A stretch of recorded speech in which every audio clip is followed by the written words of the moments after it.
Hello, this is Dan, the Furniture Repairman. This video is going to show how to create two modern colors. This is the first one. This white shade on top of that maple look. And then you could see through it, but you could still see the grain. It's not streaky, it's not a glaze, it's more of a shade. And from there we create this greenish gray driftwood color that's very popular these days. And it's going to be a slow process, but we're going to show you exactly how we do it. So the first thing you have to understand is UTCs. These are Universal Tinting Colors. If you ever watched paint being mixed in a paint store and you see the person mixing it, they use a little bit of this color and that color and they put it in the shaker and shake it up and get that greenish blue or whatever color you want. These are what they're using to create those colors. Now what's important is to understand how these apply to what you would do. So there's different types of UTCs. Some work with lacquer, some work with oil, some work with water, and you have to be able to use the correct ones with what you need to work with. So you cannot use a water-based UTC with lacquer. The lacquer will it won't absorb and it'll just be a terrible result.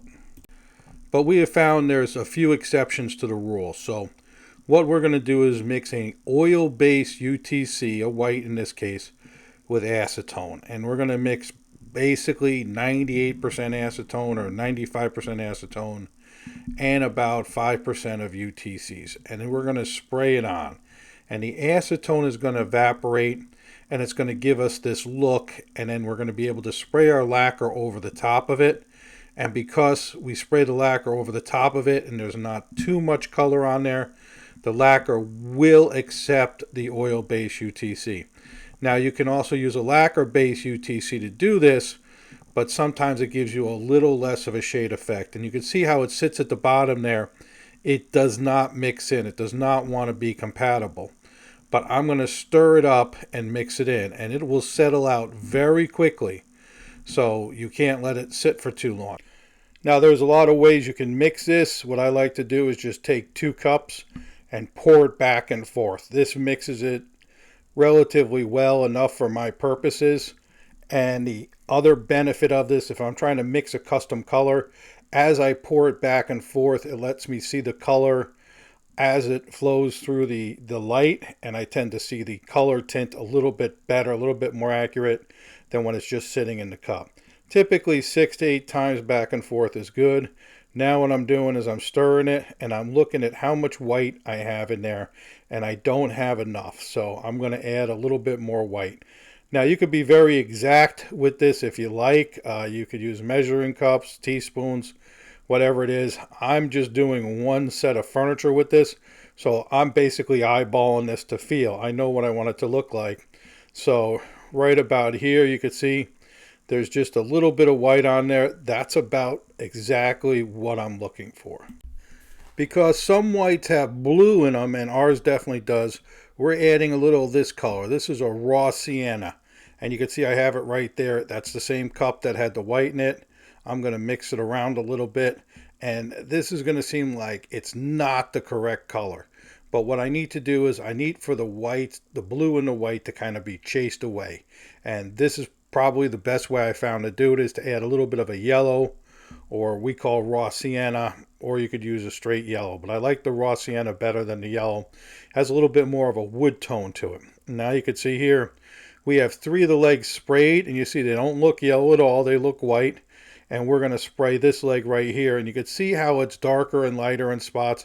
That's what we're going to neutralize out and make it all even. Once we have it all even, then we're going to spray our grayish greenish color on top of that, and it's going to look very nice. Now you can see with my gun here, I have it tuned way down. It's emitting very little color because I want this to be almost see-through, and my pressure is down, and what I'm doing is I'm spraying these very hard to get to places. So I like to spray these first, get them out of the way, that way I can handle the piece. Once the color is on the piece, you can't touch it because it's just sitting there. And if you touch it, you're just going to wipe it right off. So you have to be very careful that as you spray it, you have kind of a bit of a plan. So I'm spraying this area right here, and I'm moving the piece around with my hands. Now I can set it up just like this, and I can start to just put a little bit of color on these this plate right here and the bottom of the leg. Now the plate's not really visible, but it's just kind of good craftsmanship, just to put a little bit of color on there in case somebody looks underneath. It'll all blend in. After we have that, then what we're going to do is we're going to start going right up and down this leg. Now you could see how yellow the color looks in the gun, but it doesn't look that yellow when it's on the piece, and it has a lot to do with the yellow that's in the leg is kind of neutralizing it out, and we're getting kind of a whiter look right on there. And you could see the way I spray. Sometimes there's a big long stroke just like that, and then there's times where I have these little short choppy strokes, and the reason why I'm doing that is that the wood is darker in that area, and I want to kind of neutralize out the darker area. So I'm reading what I'm getting out of the long stroke, and I'm taking a look back at it, and I'm saying, okay, let me color these areas in a little bit more, put a little bit more material on these areas. The dark will push through the white harder, so if I handle it correctly, it'll end up looking relatively even, and that's very important because I'm creating the palette to put my gray on top of, and I want a nice even white palette to work with. But this is also a very beautiful color when it's done, so maybe this is just what you want. Now I'm happy with my color, so I'm going to spray a coat of clear sanding sealer on my piece now, and I'm very carefully kind of lifting it and spraying sealer in those hard to reach places. And you can see the sealer is in the gun now. It has that little bit of a yellowish amber color to it. And at the very top of the piece, there's actually a screw that I drove in that once it's sprayed, I'll be able to lift it up without touching it. And that's really the key. Now, if you need to put more color on, I would recommend doing a coat of sealer and then doing another coat of color. Don't just keep building up the color, because if there's too much color, then you can actually push the lacquer off, or the lacquer won't adhere properly, and down the road you may have problems where the finish changes color a little bit, or peels, or gives you problems like that. So go slow, little bit of color, coat of sealer, let things dry, add some more color. Now you don't have to wait long between spraying your color and spraying your sealer, because the agent that's carrying the color is acetone, and that's going to evaporate out within seconds. I'm spraying the top of the table now. I've sprayed one side of it, and now I'm going to work on the other. Now, this is very different than the legs. I'm using a very high pressure, and I'm far away, and I'm fogging this on, and I'm using the high pressure and a wide fan so I don't get spray lines. You don't want this to look like a railroad track. You want it nice and even all the way across. If you turn your pressure up, you have to move farther away, or what happens is things will bounce off the piece, float up in the air a little bit, and land again, and you'll still end up with spray lines. Now I'm going back and forth, and I'm kind of staying out of the way of the camera, so it's a little bit of a difficult angle, but you can see it's a slow pace, and I'm adjusting to the color. So I want the white to be even all the way across.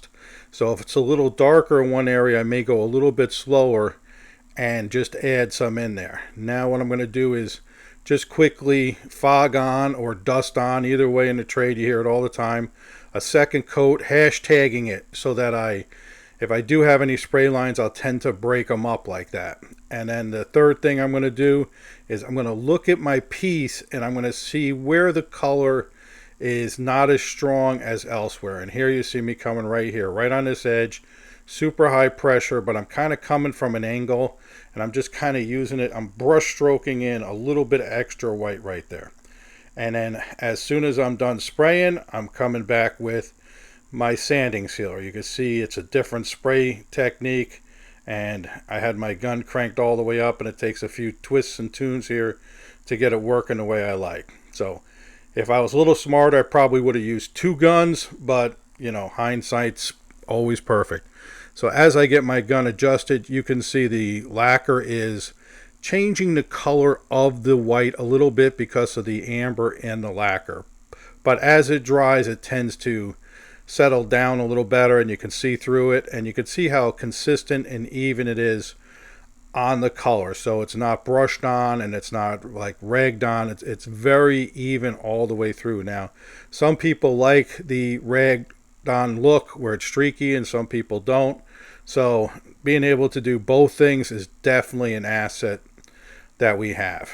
As I get to the end of the piece right here, I'm going one time right across. I have to remember right here, I'm going to spray my edges. There we go. I'm going to catch hold of my edges right there. Don't forget the edges and try not to touch the piece. And here we go. Here's the finished first half product. This is a beautiful color. And this color we've done on a lot of projects. So this is a winning color. And if you want to do it just to this point, there you go. And here are the chairs. They seem a little bit wider than the table, but I think that's just the angle of the picture. Here you see the picture of the before and after. This has been Dan, the furniture repairman. Remember, every time somebody fixes something or repairs or restores it, keeps it out of the landfill. And trees don't get cut down to make new ones. Those are all good things.